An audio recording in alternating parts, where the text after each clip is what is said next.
Why I, as a DM, never allow persuasion rolls between PCs. It's been a while since my last post, so I figured I'd give it another shot. This happened years ago now. As well, if memory serves this was the second campaign I was ever a part of, and had not begun DMing myself yet. Dialogue is all mostly paraphrasing, as the events of this campaign happened roughly 4 years ago. You all know the drill by now. All names included here are fake. Here's our list of characters. Cassie, first time DM, with a penchant for the Feywild. Myself, homebrew warforged artificer, with very high intelligence and wisdom. Troy, high intelligence human wizard.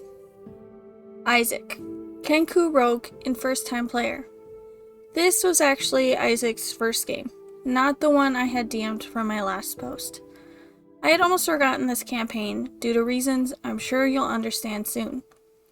Amanda and Rachel, centaur bards. Yes, plural.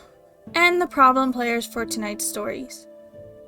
There were a few other party members, but none of them are particularly important to this story.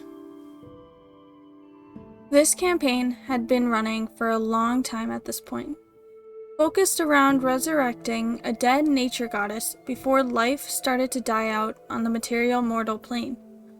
Our party had been in the Feywild for several sessions by now, which frankly everyone was sick of, but that's a story for another day. My first character, a tiefling monk, had recently left the party over trust issues, due to them attempting to sell him into magical slavery in order to convince a powerful Fey enchanter to spare them. So naturally, the DM needed to find a way to introduce my new character to the party. Cassie took this opportunity to allow a few new players to join the main party alongside my artificer, flavoring it as two parties teaming up. This is where Amanda and Rachel both joined the campaign, alongside a satyr paladin and my artificer. In the session that ensued, Amanda and Rachel quickly made themselves the center of attention. No problem, I thought. That's just what bards tended to do. However, this would soon morph into insisting they were going to both lead the party and that we were all going to do as they said. This is frankly a ridiculous request to make in D&D at all, let alone to an 8-person party. Amanda in particular grew increasingly heated and frustrated, with the majority of players not being okay with this, arguing for about 20 minutes and completely deadlocking any progress that was to be made in the campaign.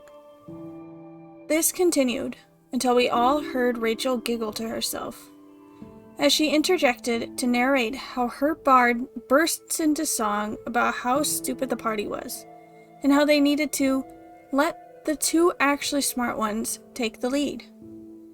Obviously, most of the party was not particularly concerned at this point, until we heard Cassie speak.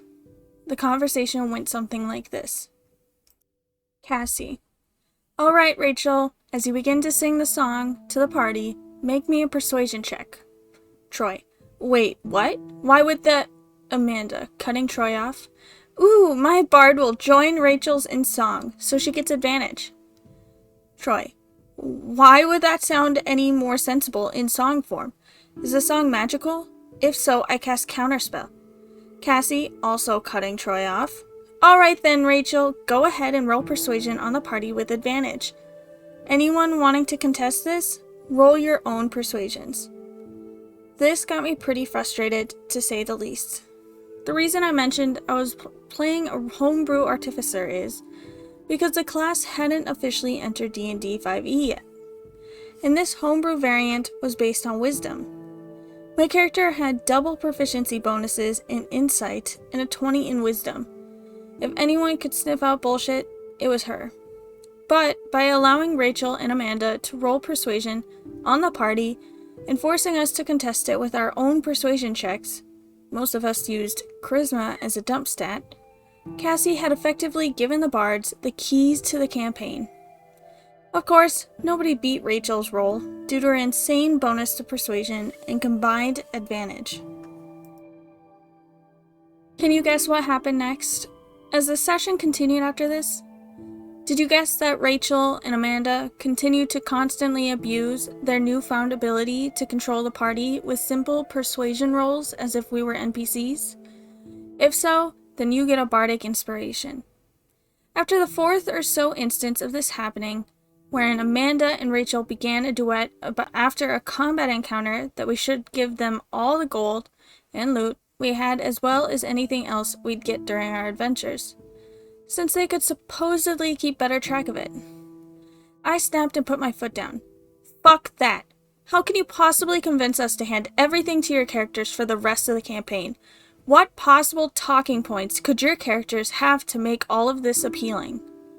Cassie was upset by this, reminding me that I had to accept the results of the rolls at her table, to which I promptly informed her that I no longer was going to participate in this campaign, and left the Discord call.